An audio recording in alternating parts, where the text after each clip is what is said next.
Hey everyone, welcome back to Drive On. I'm your host, Scott Deluzio, and today my guest is Christopher Maher.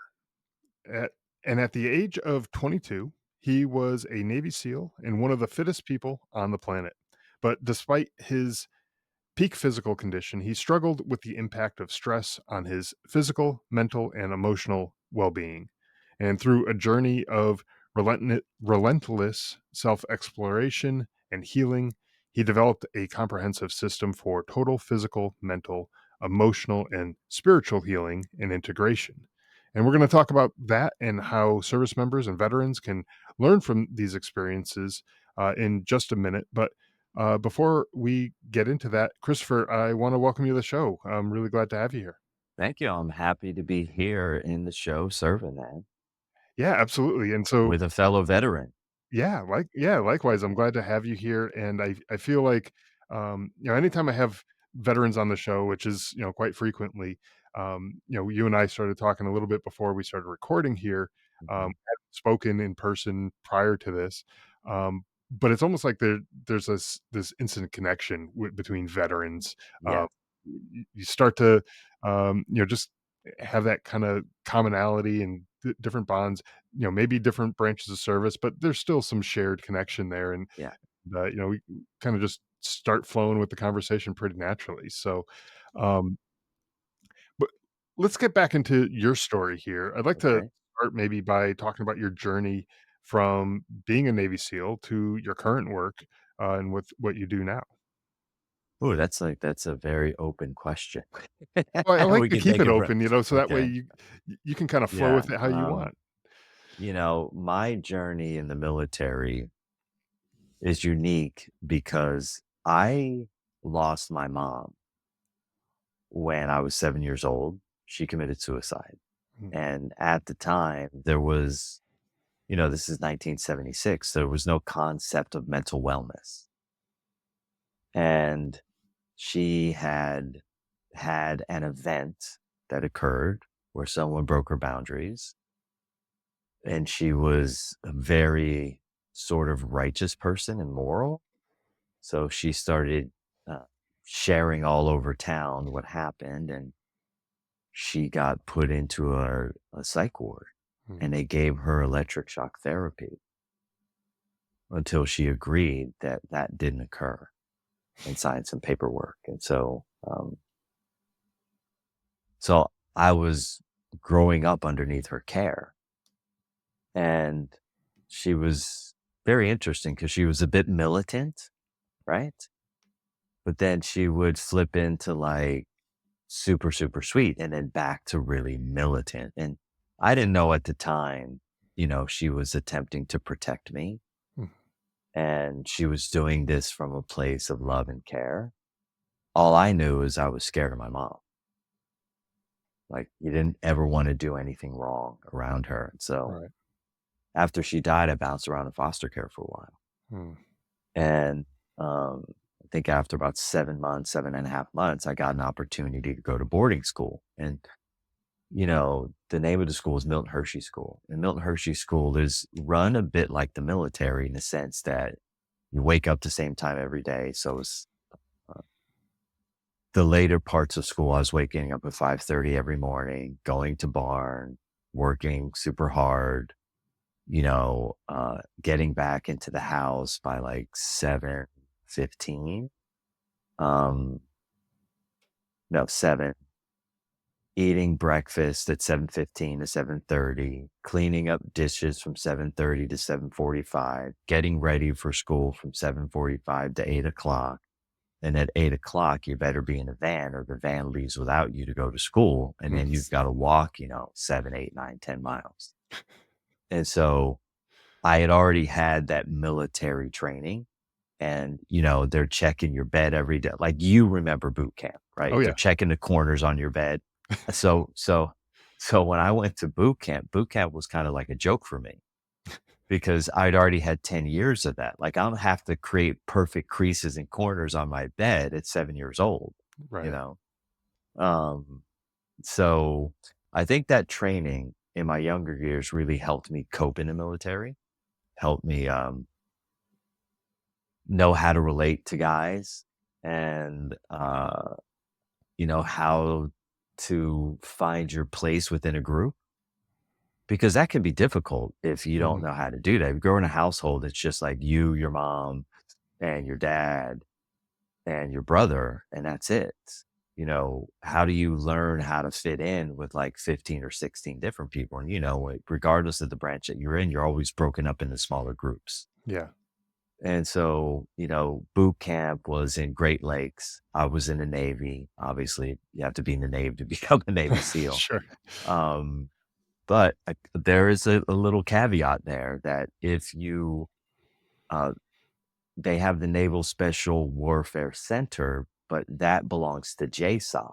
And if you were a Marine or you were an Army Ranger or Green Beret, you could get the opportunity to enter into BUDS and to go through training. Hmm. And BUDS, I loved BUDS. Like, you wake up, you're working out all day, right? You're eating, and then some guys are going out and they're partying, and some guys are going right to bed. I was one of those guys that kept really a low profile in SEAL training, as low as a profile as I can. Like, most of the guys in SEAL training are white. It's just like every other class, there's like one Latino, and then there's, every like third or fourth class, there's one African American, right? So it's a different, it's like it's a different vibe, and I liked it, right? Like, I like pushing myself. I like being challenged. Um, but I was very lean. And what I mean by that is I had very little body fat. And so we had these long ocean swims, and we had at the time what they referred to as surf torture.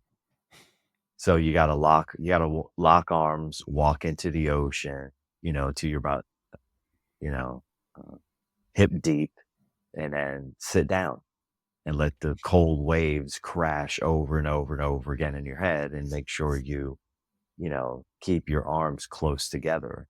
Because if you break that chain, they're going to pull you out of the water. They're going to turn you into a sand cookie. You got to roll around in sand. And I was someone who I was on the spectrum, right? And so, when you're on the spectrum, everything for you is heightened. It's much more sensitive, right? Your smell is much more sensitive. Your skin, fabric touching you. And so, when I was a child, I could never play in the sandbox with all the other kids, because all those other textures, I couldn't calm down. They just freaked me out. Hmm. It was just too much. It was just like sensory overload. And so here I am, like a person who's on the spectrum, and I'm in this environment where I've got all these intense textures against my body. So in a certain way, it numbed me out from all that high sensitivity that I was having with my smell, with my hearing, with my vision, my touch, with taste. And I got through SEAL training. It was a lot of work. I had a very unique path because they had misdiagnosed me as a probable epileptic. So I had to go through this 6-month process and being retested, taking this doctor who's an officer to court to plead my case to show that he was negligent Hmm. in the way that he was going about what he was doing. And then, I had to go to a physical evaluation board. So getting through SEAL training was like, it wasn't I just showed up, I worked out hard, and then I would graduate. Like, it was full of challenges. Sure. The hypothermia was a challenge. I had full blown hypothermia. Like, a bunch of times I got hospitalized for ventricular fibrillation, which is a heart attack. Um, and then I fell off the slide for life in SEAL training. I got rolled back, and it was a thing. And then me and a second phase instructor, you know, he sort of had it out for me for some silly reason. And he was going to make it almost impossible for me to graduate. And I had to work through that. So me getting through SEAL training was an absolute miracle. And then getting to the SEAL teams was like kind of easy. And then, I, oh, this is funny. Um, we went to celebrate our graduation from advanced version of training that you go through before you receive your trident and become a SEAL team member. And I was one of the guys that didn't drink. So I was with my class. We're out at a bar. They're having fun. And then it's time to go. And now these guys are like trying to start a street fight with us. I just go over to cops and go, look, man, there's these clowns over here. We all just graduated from SEAL training. These guys are trying to cause a ruckus. We just want to go back and get out of here. Can you come sort this out? And he was like, turn around, put your hands behind your back. And I was like, whoa, whoa, whoa, dude, I'm trying to de-escalate the situation. And you want to put me behind bars? Like, this is weird. So one of my guys, while he was over there dealing with it, snuck in, got me out of the cop car. I'm running down the street with my hands behind my back and uh, come around a corner. I'm hiding in bushes. I got white pants on and a white shirt. And I'm like, this isn't going to work. And I come out, police come around the corner, toss me on the hood, slam my head down. It was just like a whole mess. So showing up at SEAL Team 5, right? They're like my first day, I'm showing up, leaving jail, and they're like, "Who's this dude?"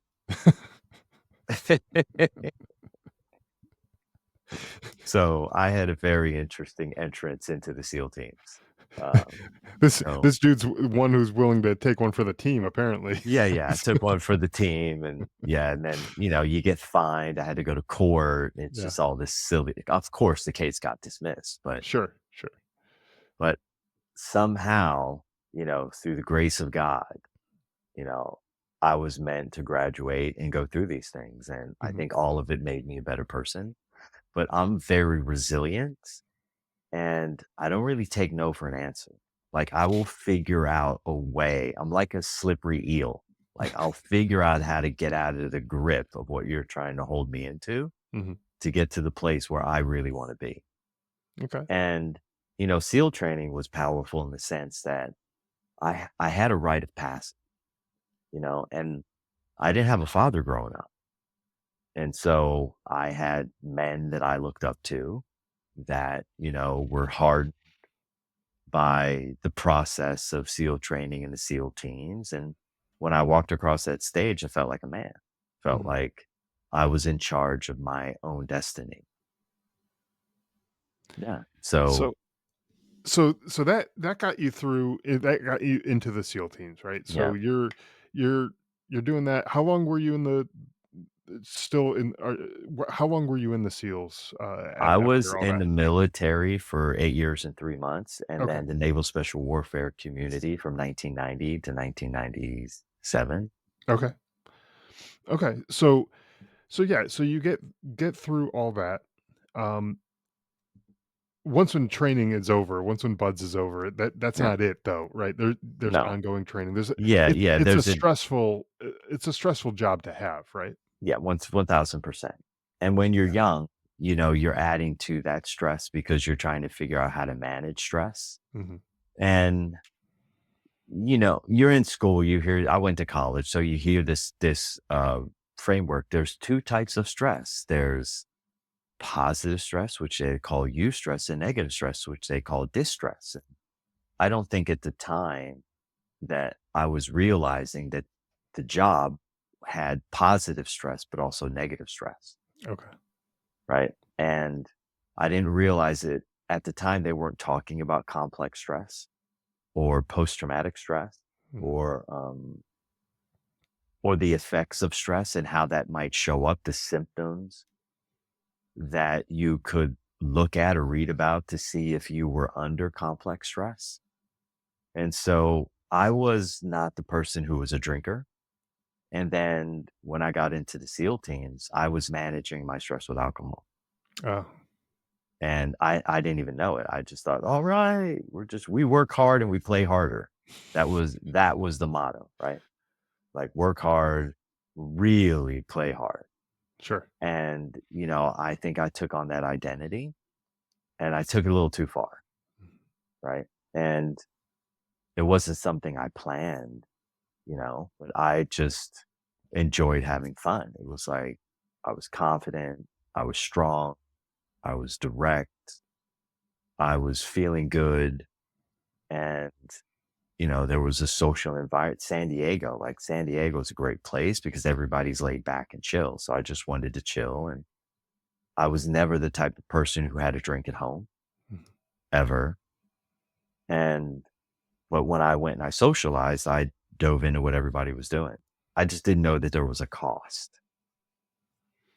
And how did you see this cost kind of develop over time? Like, obviously, the environment that you were in kind of led you to coping this way through, No. drinking and partying and doing all that kind of stuff, right? But over time, maybe doing that once or twice, it's not such a big deal. But over time, as that kind of builds and builds and builds, it becomes a bigger deal. And how did you see that kind of did that deteriorate your mental state, your physical state, any Yeah. how did you see that manifest? I think the way that it manifested for me is I became careless in my relationships Mm, and I wasn't communicating to anyone what I was going through. sure. So if I had pain in my body, even if I had something as silly as a headache, I kept all of those kinds of things that I was dealing with internally to myself. And I think it generated internal isolation, Okay. which made it difficult for whoever I was in relationship with to really connect to what was going on with me. And then, when you become careless in a relationship, you're not communicating, it begins to deteriorate. Oh, for sure. Yeah, I think the foundation of any relationship is going to be good communication, and that's more than just a marriage or a partnership in that sense. But like any good relationship, it could be a working relationship. There's Yeah. got to be some communication. Even in the SEAL teams, if you're not communicating with each other, that's going to be a problem. If you don't know what's going on a Y- battlefield or something like that, that's a big Yeah. problem, right? Yeah. I think communication in the SEAL team is probably like an all military thing. Communication is top down. Mhm. And so if you're at the bottom of the rung and you're just getting into the SEAL team, um, your communication doesn't really have any value because there's guys that are hardened vets that have been, they've been on 6 or 7 or 8 deployments. So my first introduction to my platoon, my first platoon, was you're a new guy, an FNG, a fucking new guy, and I better never hear your voice, Mhm. which meant you're here to sit back and learn Yeah, for how sure. to conduct yourself as a SEAL. Yeah, And so absolutely, I was like, okay. I thought it was going to be like SEAL training in a sense. Like I got my buddies, we're all in the same class, we're having a good time together, we're learning together. It was like, no, you're on the bottom of the rung and we don't give a shit. You're here to learn and you right. shut your mouth and you learn how to be an operator. Yeah, so how did you find that you handled this? I didn't Obviously cope with that well at all. not well at all. No, no, because I have a very strong, well defined ego. Okay, And if I have to sit like the quiet guy in the corner, right? Then it's just not my personality to be that way. My personality is to be fun and funny and to joke around but now there's this hierarchical, you know, um, strategy in front of me and I didn't know how to navigate that successfully. right. Right. And so then I would just start meeting up with guys that were in my class that were on the West Coast and go hang out with them. Okay. Yeah, so you kinda eliminate that top Yeah. down, Yeah. Yeah. Yeah. issue Yeah, altogether, yeah, right? yeah, just eliminate that. But then when you go on deployment, of course, there's a couple guys that are in my class that are in different platoons that are on Mhm, the same base. And then you find, 1 or 2 guys in your platoon that you can kind of relate with. But it's always your first platoon, you always feel like you're you're somehow second tier, Mhm. right? There's no real space to like spread your wings. Right. And so I just said, look, okay, I'm just going to figure out how to operate better than these guys. So I'm going to become, one of the best shots in my platoon. I'm going to be the fastest runner in my platoon. I'm going to be the best performer at this. And Mhm. I just said, look, if they're going to keep me on that rung, they're going to have to respect that I outperform them. And in the end, they did. And so, that broke down that barrier. Mhm. Yeah, and I could see how breaking down a barrier like that, through throwing yourself into your work, in this case, becoming the best shot, the fastest runner, best at whatever drills or exercises that you're participating in, right? Um, that has some positive implications. Obviously, being a good shot as a Navy SEAL is going to be important. Being a fast runner and being top physical condition, all those things have positive implications, but um, it also might take away from other things going on in your life as well. So, Hmm. becoming a workaholic is not necessarily advisable 100% of the time. Yeah, sure, being good at your job is important, but when that's working and working at getting better at all these things, it may not be the best for it. Looking at your life holistically, looking at the big picture, that may not be the best thing. And so I kind of want to get into some of the techniques that you developed through your own healing. Maybe it was after this, maybe it was during. I'm not sure exactly when you kind of discovered that there needed to be some sort of change. Yeah. Well, And talk about some of that stuff. the need for a change. Look, I wasn't a guy that was um, looking to change the world or add good value in that way Mhm. and help people heal. And that I was, really focused on the things that I wanted for myself in terms of recognition and value. And fortunate for me, I got a DUI. And when you get a DUI and they take your car and they impound it, they take your license and they restrict it for, 18 months and they force you to go to these like classes or, to get an education on alcoholism and, the effects of drinking and driving, all that stuff, then you have to take like a good look in the mirror Mhm. because now I have to ask other people for a ride to school every day because I got class Monday, Tuesday, Wednesday, Thursday, and Friday. And now I got to ride the bus. So the universe is saying, look, if you can't get your act together, then you don't get to have the mobility and the fluidity that other people get to have when they move around the world. And so Mhm. um, that's something when I look back upon my story was a really big wake up call. And then when you're sitting inside of a jail cell, right? And there's that stark contrast. It's, I don't know, 1 o'clock in the morning. There's five guys sitting across from me that are in the drunk tank with me, but they're wasted. I popped point oh 0.08. The cops could have followed me home, which was like maybe 500 yards. Okay. Or they could have taken me to the drunk tank. And it was actually two ex Marines. And they took me to the drunk tank. And thank goodness they did, because that is what really changed my reality. And then I called a family member. I let them know what happened. And um, I asked them if anybody else in our family had had those problems. And they sort of laughed like, everyone in the family is alcoholic. You didn't understand that because you're in boarding school. And the only time you saw us was at family functions. So you just assumed that we were only drinking then. But no, we were always drinking. And then I got to really deal with that. When you go to AA and you're in this 12-step program for, 5 or 6 months, you start to understand and you got to see these guys, which I was really young, but you see these guys that are 50 and 60 and they're, that just on the break, they're pounding 2 cups of coffee and smoking cigarettes the whole time, and you're looking at them, you're like, "Wow, these guys are really beat up." Yeah.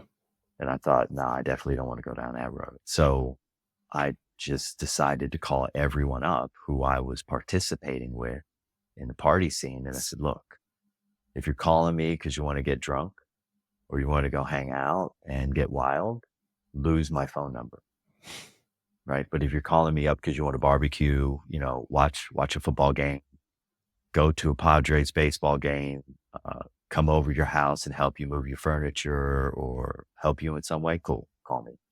But if it's not about that, then I'm no longer gonna be coming over." Right. And guess what? Ask me, did anyone ever call me back? I'm No, I'm I'm gonna guess no. no, No? no. I Because was like, that was the literally, group I that was you like were the with, right? mayor of San Diego. Like, I was like fully engrossed in the scene, and then suddenly I was gone. Yeah. And so I think the first step that I took was abstinence. Mhm.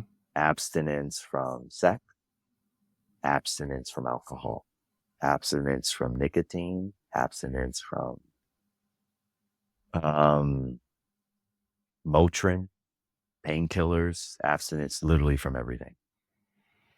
And then I started to just get honed in on getting healthy.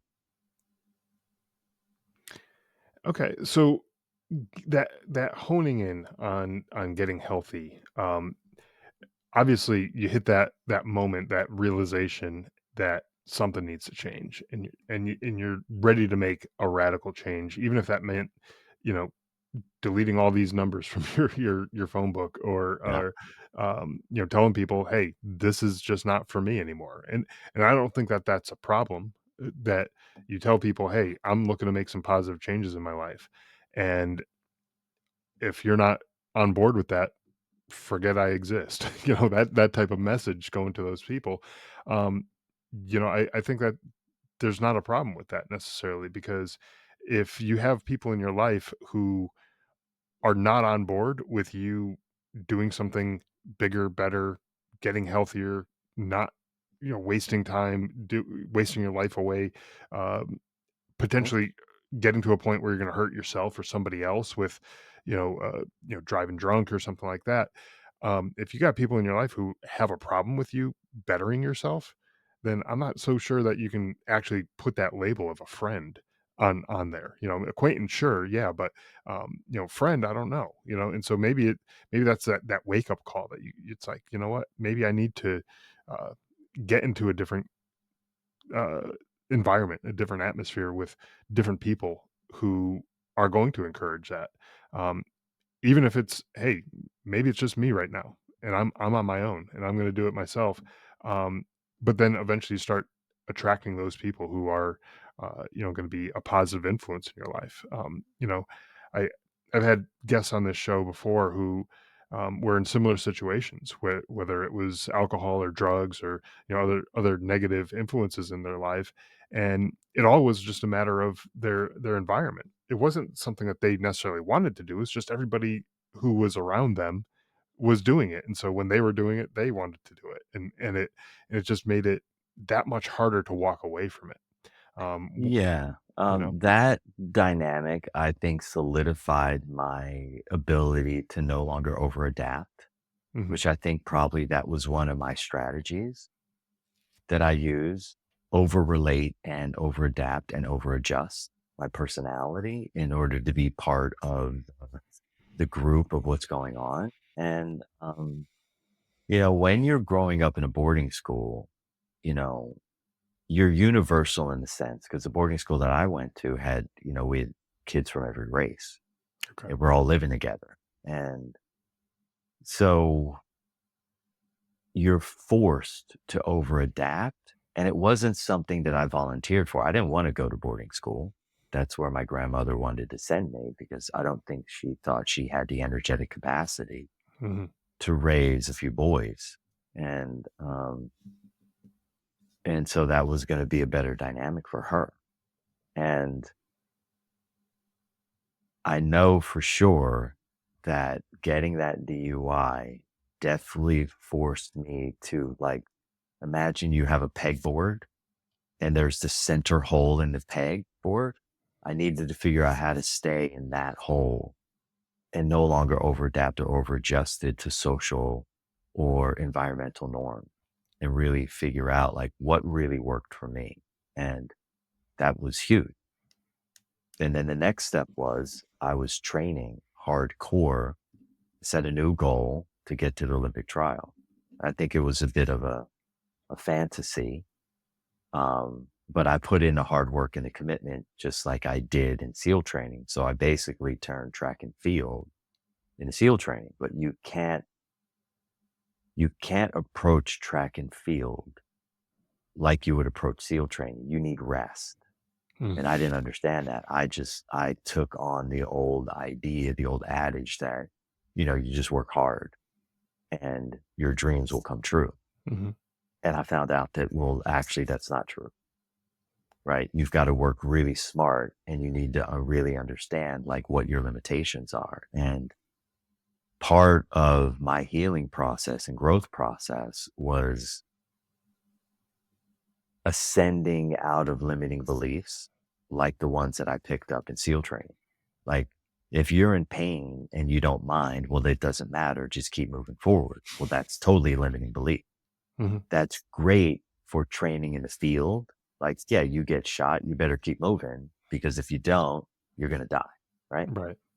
Uh, I don't think that I, at the time, was able to adjust how I was doing things because I was taking on whatever I was doing as an identity. And when you take on an identity, the identity now influences you into the next stage that you're in because you can't leave the identity behind. Right. And so it took me a while to realize that, SEAL training is a painful experience. And so pain had become a very normal thing for me to feel in terms of like intensity.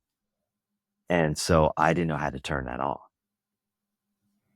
and be Well, able to exercise and move my body in a way that was functional and healthy. I only had one speed, go hard all day long until you fall down and then get back up. yeah. When you're talking about your kind of adaptability to the different scenarios that you found yourself in, different groups of people that you're around. You're talking before you were in the SEAL team, you were not a drinker. But then you No, kind of adapted this identity of yeah. well, I'm a Navy SEAL. I'm hanging out with Navy SEALs, doing Navy SEAL things. I'm We training work like a harder Navy and play SEAL. harder. You work hard, you play hard, you go out and you party and you drink, and that's just what it is, what it means to be a Navy SEAL, kind of in your mind, right? I'm not suggesting that that is what everyone has to kind of adapt to necessarily, Yeah.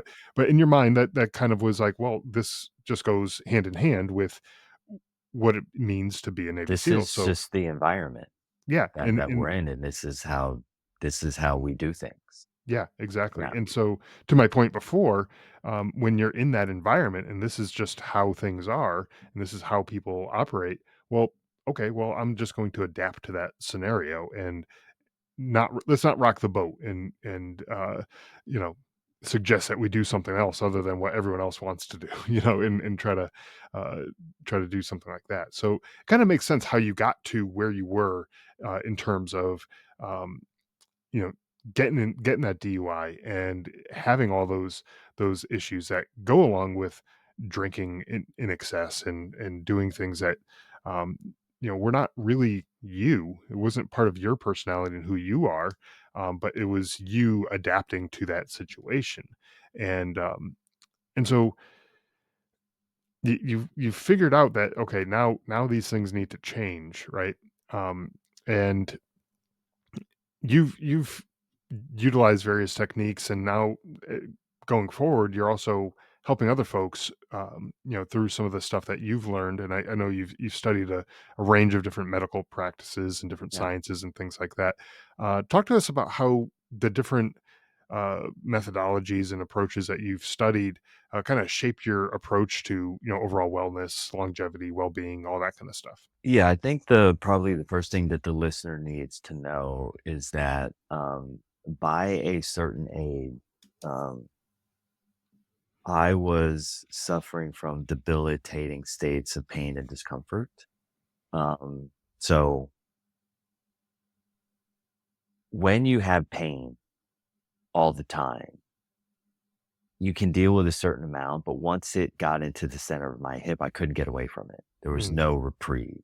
And so I had to figure out how to get out of this discomfort. And the only option that was going to be offered to me were painkillers and possibly a hip replacement.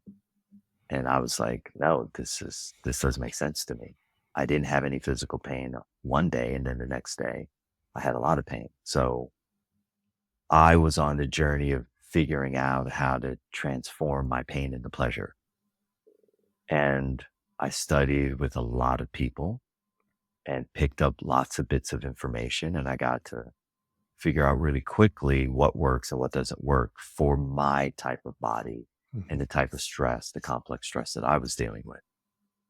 So because I drove my engine so hot, I needed things that had greater force to them. And most of the stuff that was out there when I got started was barely hitting the surface. And it wasn't until I really started to dig in and really remove these deep layers, surface, medium, and deep layers of tension and stress and emotional and structural distortion out of my body that I got to sort of be fully planted in the center of the pegboard and unwilling to over adapt or over adjust and really clear on what my values are and honoring my values every day. So to answer your question in regards to what tools did I use in order to get out of the debilitating states of pain and discomfort that I was in, um, the first was getting into juicing, right? Juicing and wheatgrass mixed with yoga. I wasn't getting very far in yoga because I had so much tension in my body. I could barely get into the positions that they were in. And that was just confusing. I could see these people crossing their arms over each other, doing these little movements. And I was as stiff as a board. and, and so I just was like in class, they're touching the ground. I'm not even 3/4 of the way down. And that was humbling. And then I started to get into things like, hot yoga. So maybe the heat will help. mhm, But while I was in class, it was good. But as soon as I cooled down, I was frozen again. And then I got into meditation, um, Feldenkrais, the Gosku method, Heller work, Rolfing, like anyone who knew anything, I wanted their help. And look, they got me down the road a little bit, but if I needed to go a mile, they took me an inch. mm. And I kept praying every day, like, God, like you must have created someone that knows more than all of these people. Come on, tell me you did. Okay. Like, I can't be sitting here suffering. And when you get even a little bit of relief, you start to feel that stress calm down a little bit. You start to feel more like yourself. You're happy for that little bit. Like, believe me, I wasn't complaining at the time. This is in retrospect of like, wow, I spent a lot of money and a lot of time working my body through systems that never were able to answer the call. And then I met this guy from an email that a buddy of mine that I, of course, went to boarding school with came out, spent a couple weeks with me. He went home and then he sent me an email, said, hey, look, I saw this guy in Good Morning America. He's got 5 stretches that'll change your life. I was like, you should take these stretches and you should go change your life. Like, who the hell are you to be telling me I need to change my life? Like, that's the attitude I had then. And then 3 weeks later, one of my clients called me, this anesthetician, and she said, "Look, I just saw this guy in Good Morning America. Now I know my grandmother liked Good Morning America, and I would watch morning TV with her, and you would never see the same person on 2 times in 3 weeks." Right. So I said, "There must be something here." Hmm. So I went and I investigated and I found the guy. It took me about 6 months to track him down, and then he taught me how to use eccentric contractions, and isometric contractions to remove structural tension from the belly of the muscle. And it was very uncomfortable. Yet afterwards, I would every time he would do some work on me, I would laugh like a hyena for like 10, 15 minutes. And it was like uncontrollable laughter, right? And I'm just like laughing and laughing and laughing and laughing and laughing. And then we'd go into another position and he would take more stress out of there. And this went on for 4 days straight, like maybe a few hours in the afternoon break. But it was like 6.5 to 8 hours a day that this was going on. And he's Oh, wow. standing on me and in all these weird positions. And to make a long story short, I flew back to San Diego from San Jose and I got on the plane. Well, when I went to the airport, people suddenly were bumping into me. And I never had anyone bumping into me. And if I was going to grab my bag, whoever was behind me, they just got out of my way, right? But now that's not happening anymore. Hmm. And I went to sit down on the flight and I put my arm here on the armrest. And the guy was kind of like pushing my arm off the armrest. I was like, what is going on? And so it didn't dawn on me still what was going on. And then people were wanting to like talk to me. What are you doing? I was like, what is happening? Because, when you go through SEAL training, you're in a SEAL team, you have like this supreme level of focus and intensity. And if people aren't on that vibe, they find you intimidating. Mhm. And so they just want to get out of your way. Like they don't know what you're on, but they know that you're on something that they've never been on. And that makes them feel unsafe. And suddenly people didn't feel unsafe anymore. Well, I went back and I taught my Wednesday night women's class in the Bay in San Diego, this place called De Anza Cove. And I walk up and I said, "Hey, tonight we're going to figure out what you want to do for class. So why don't you take 15 minutes to warm up and come back? We'll get started." And they were all looking at me like, "Where's Christopher? Like, where is my drill sergeant? Like, where's my Navy SEAL? Like, who is this putz asking me what I want?" Right? Instead of telling me what I need. Sure. And at the end of that class, I basically had the insight and I said, "Look, whatever we were doing before, I'm not going to do that anymore. Whatever that guy was doing to me this last 4 days, that's what I'm going to be doing." And that's when everything really, really shifted. Well, on my ride home, I didn't even know that I was being different because the way that my mind worked, it worked in a retroactive state. So I would go through an experience and then either hours or days or weeks later, I would realize what the experience was about Oh, because my emotional body was so activated. I was never allowed to process in the moment because I had such a backlog of tension and stress that was keeping my emotional body from processing decades of experiences. Well, I got home and I called him up and I was like, "I don't know what's going on, but let me tell you what happened to me at the airport. Let me tell you what happened with the armrest. Let me tell you what happened. People bumping into me all the time. I don't know what's going on, but these are the things that are changing. So something is happening emotionally and psychologically."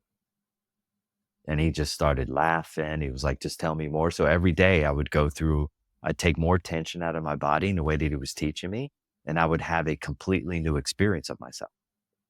But the experience that I was having was my old self. Before I mm, went to SEAL training, I was in a SEAL team.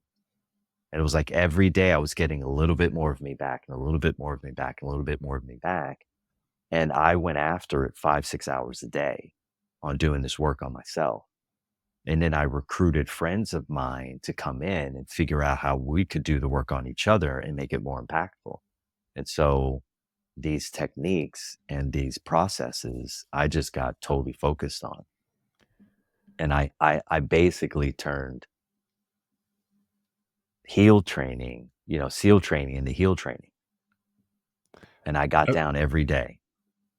And then I started using other people as guinea pigs, right, to test my ideas out. And it was producing verifiable, repeatable results regardless of the person. They were all having the same experiences.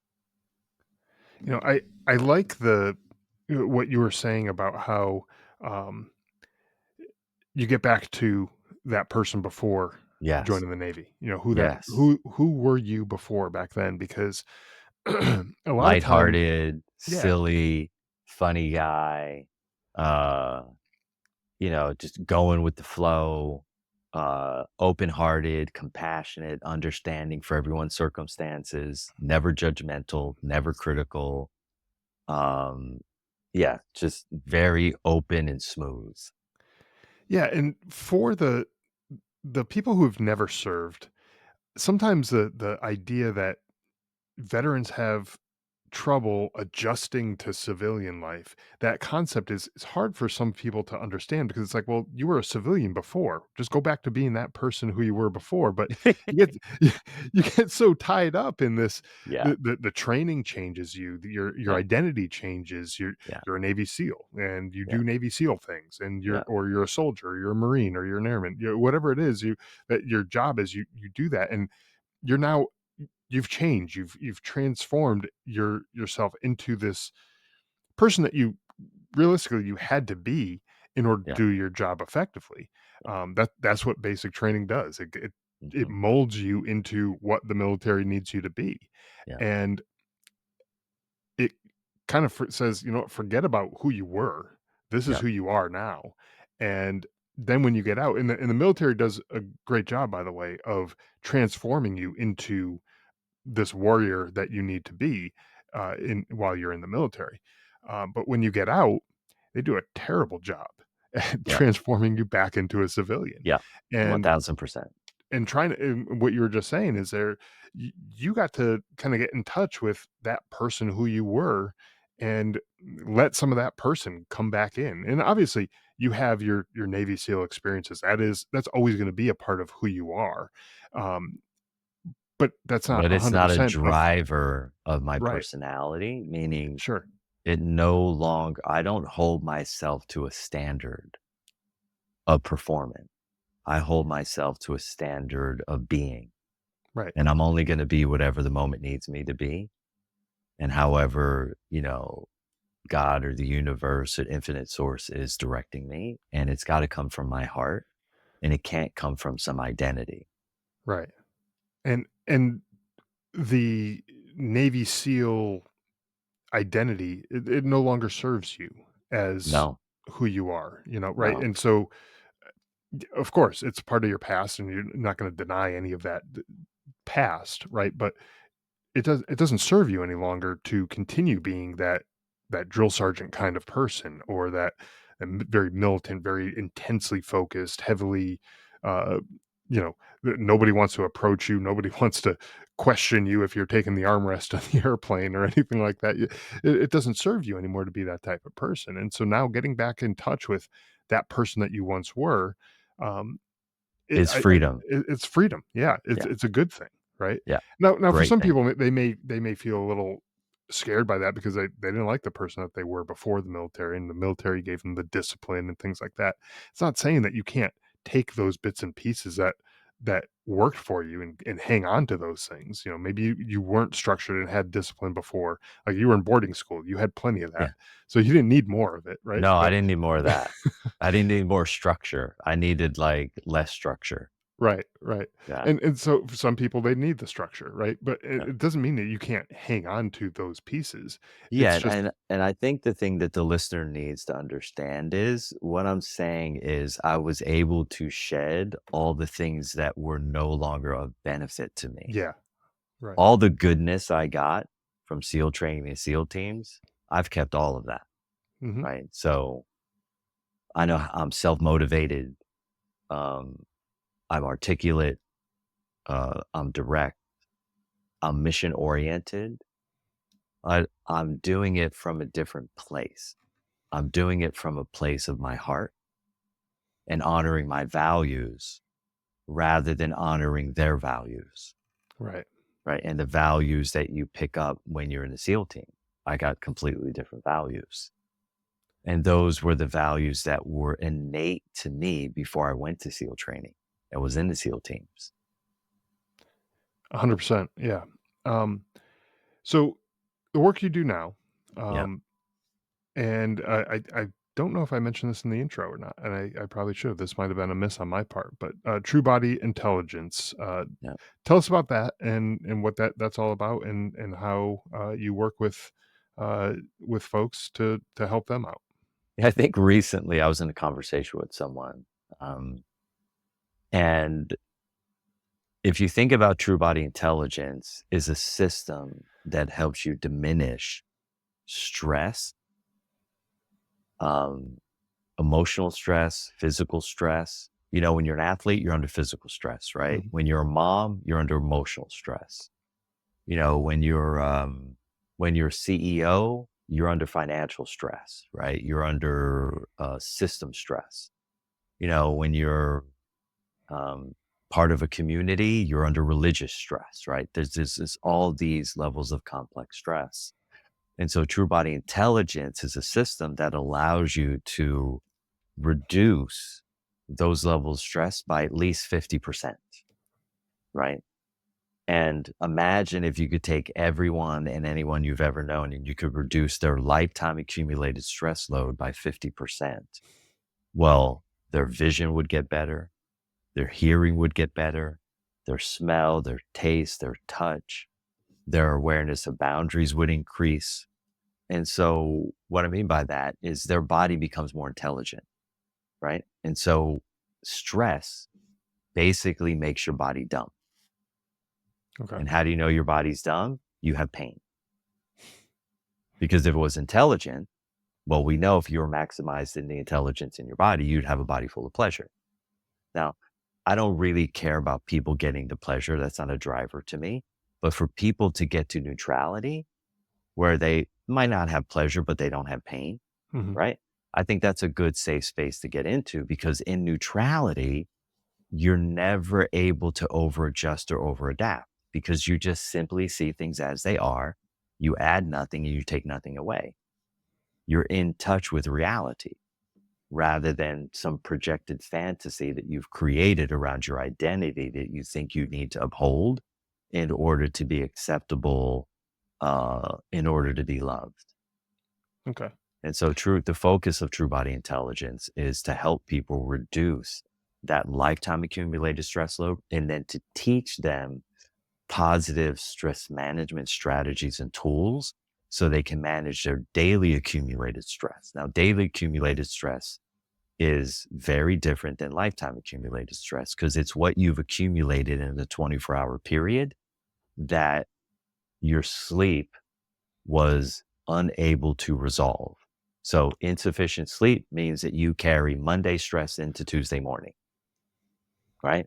Hmm. Well, um, I created a term to be able to make people begin to understand the difference between stress and trauma.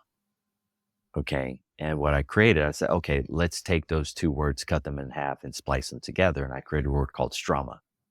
Okay. And what that is stress that is accumulates over time. Once it gets to a certain level, it has the same exact impact on you as trauma. And so most humans, um, haven't been something been through something as traumatic and demanding as SEAL training or the SEAL teams. There's some childhood trauma. Maybe your dad walks out when you're 6 years old, or your mom is screaming and yelling all the time at your father. Just those dynamics that that you grow up under in your environment. Maybe they grew up and mom and dad got along great and da da da da da. But let's say oh, they had a kid that criticized them in school here and there. Or they had a teacher that picked on them a little bit or embarrassed them.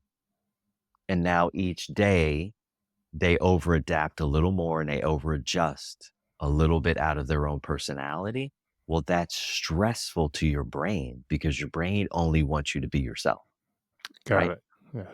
And as you get into these strategies of over adapting and over adjusting, the end result of that is you accumulate more stress because you're not being authentic. So the greatest producer of stress in anyone's life is inauthenticity.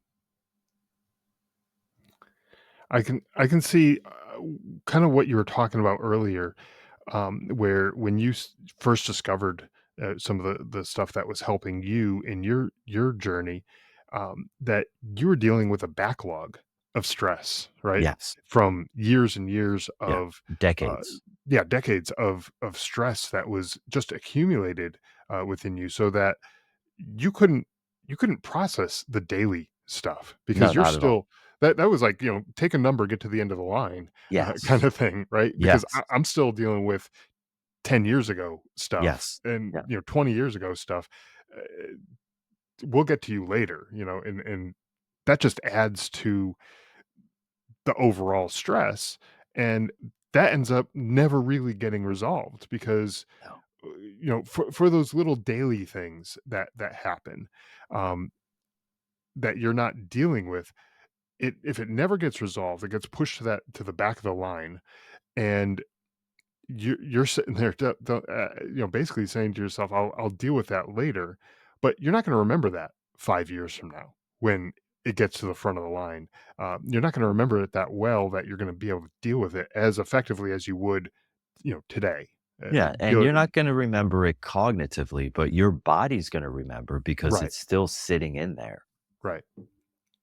Yeah, so it's not gonna be, uh, as effective as if you're just like, "Hey, you know what? Let's right here, right now, let's deal with this, and Yeah, let's figure out what's going on, and let's file this one away and get move on from this," right? yeah, and Um think about it, pain and discomfort and confusion and anxiety and anger and fear, they're the last indicators that something is wrong. mm, Most people think that they're the first. So when you get into a perpetual or a semi-chronic or chronic state of anxiety, it means that something's been going on for decades, for a very long time, that now your body said, "Look, I gotta remind you every single day that something's wrong." mhm, And so, okay, oh, I need to turn up the anxiety. Oh, you're not getting it. Let me turn it up to 60% now. Oh, you're right, still not getting it. You're not taking action to help me. Okay, we're going to turn that up to 85%. And so the thing about the body that, I want the vets to understand is that whatever's in your body is in your life. And so if you have pain in your body, whether your neck is stiff or your shoulder's stiff, your hip is stiff or your knees are stiff or you're an insomniac, or, you need the only tools you have access to manage your stress load or marijuana and alcohol and caffeine, all of these are signs. These are like flashing red lights on the dash of your car that's telling you your engine is too hot mhm, and you're losing water and your oil is too low. And so when you have that first indicator goes off like bang, bang, bang, and you got shoulder pain, you need to use your mind to go, okay, so I have shoulder pain. And I heard from Christopher that when I have pain, that pain is the last indication that something is wrong and it's not the first. Oh, what's been going on in my life for the last 6 months that I've been avoiding? Because usually it's an avoidance of some issue with your identity and a reluctance to be authentic in yourself. And you need to then, once you make that decision to resolve your shoulder or your sleep issues or your alcoholism or your public fighting, like whatever it is, once you make that decision, you have to go through your history with a fine tooth comb. mhm, And you need to go, okay, well, what's this about? Oh, yeah. So, mom, how was dad treating you the first 5 years of my life? Well, your dad, you kids didn't know him then, but he was mean and he was nasty and he was passive aggressive and he was screaming and yelling because children adults have maybe one or two subconscious precognitive memories, but they don't remember the real environment and the interpersonal dynamics that were going on that caused them to overadjust and overadapt out of their authentic personality to take on a negatively conditioned personality that would be acceptable to the parent. And so when we look at stress and we look at tension and we look at emotional and structural and psychological distortion, the biggest factor of that is subconscious precognitive function from womb to seven and unconscious precognitive imprints from 7 to 13. And mostly when I'm using these tools and I'm working with someone, I'm really looking at their lifetime accumulated stress load. But then on the fifth day, because I spend 5 days with people, on the fifth day, I teach them systems that they can use to deal with their daily accumulated stress, take all of that out every day, and then take a little bit of the big piece of pie, take a little tiny bit of that out, and then every day they're getting a little better. Mhm. Their vision's increasing, their hearing's getting better, their sleep is getting better, their communication is getting better, their sense of who it is they are, their unwillingness to over adapt and over adjust is getting better. And they're getting really, really clear on what their own sense of values are. And when you're honoring your particular set of values every day, you're building self esteem. And then once you have self esteem, you don't need identity anymore because identity is only an interference to your authenticity. Gotcha. Well, I think there's probably some listeners out there who are thinking to themselves, "Yeah, this guy might be onto something here, and I might need some, I might need some work in this area, Yeah. of my life." Where can people go to find out more information about what you do and, maybe to reach out and see if they can't get some help from Y- you or, Yeah. Yeah. That's easy. I'm all over YouTube. Like I do tons of podcasting. I'm interviewed by a lot of people. Everyone have a slightly different angle. So we Sure. give slightly different information each time.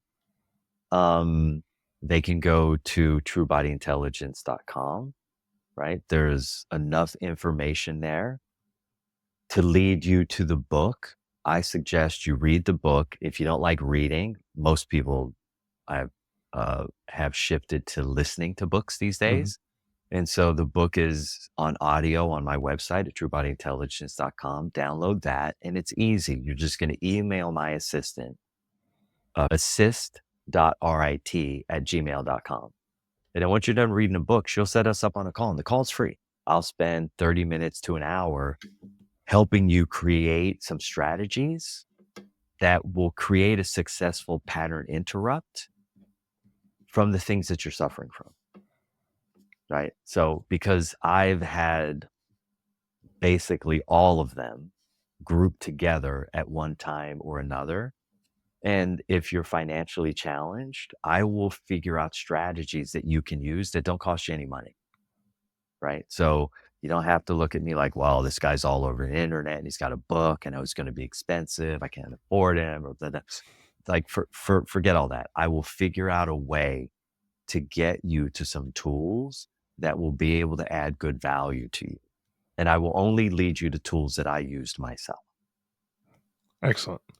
And I know there's people out there who are, probably resonating this message is resonating with them, so I wanna, uh, encourage them to, yeah, follow those links, and I'll put these links in the show notes, for the Mhm. listeners, make it super easy, And for you to find all this too. And I forgot one. Okay. People are into like the quicker ones. If you go to like TikTok or Instagram, I always leave like a 25 or 30-second download about some aspect of stress or some new perspective that you could take or Okay. some action that you could take. And you go to Christopher Lee Maher, Maher at Instagram, and you go to Christopher Lee Maher on TikTok. If Okay. you go to Facebook, True Body Intelligence. If you go to YouTube, True Body Intelligence. You go to my website, True Body Intelligence. Excellent. And again, I'll put all these links in there in the show notes too for folks. So regardless of where you want to consume the content, whether it's TikTok, Instagram, Facebook, wherever, you'll be able to grab those links from the show notes and and make it super easy to get in touch there. But I do want to thank you, Christopher, really for sharing your techniques and your story, really, because I think the story is important, to share that hey, you were there too. You Yeah. had these issues, Yeah.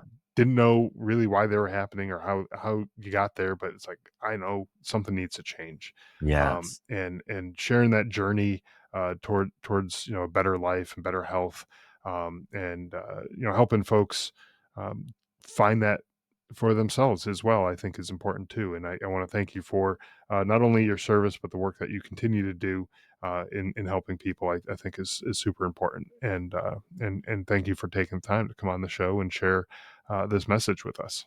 Thank you. I've loved every second. I'm happy to serve. And look, man, I think as you get older, and I think you'll probably resonate with this, what you really care about is service and adding good value to other people's lives. Because what is more, for me, there's nothing more important than that. Right. And, once you have a home that you like to live in and you have an established professional life that you enjoy and love, well, now you have time. How am I going to spend my time? Like, this is the prudent action Mhm. to honor what I believe I was created for, which is to add positive value to other people's lives. And one of the most valuable things that I think anybody has is their time. And Yeah. when you are able to give some of that time to help out other people, I feel like yes, it doesn't give you more time back, obviously, but it gives you pays you back in ways that financially doesn't compute. Yeah. It's better than financial gain. Obviously, like you said, you need to have that stability, that security. A Yeah. house that you're secure in, and have a job that puts money in the bank. But when you're able to give back to other people, that just means so much, and it feels so great. And so I 100% agree with what you're just saying there. So Yeah. um, Well, look, thank you too for doing what you're doing. We need more people like you that are interviewing people like me and getting good information and tools out to people who are in a difficult place. mhm. And maybe all they're looking for is a little bit of hope. Maybe they're looking for a tool. Maybe they're looking for a book, like whatever they're looking for. You're taking the time out of your day to provide at least an opportunity. And I think that's awesome. 100%. Thank you so much for that, and for the listeners, again, check out the show notes, get all those links, and go check out what Christopher has to offer. Thanks again.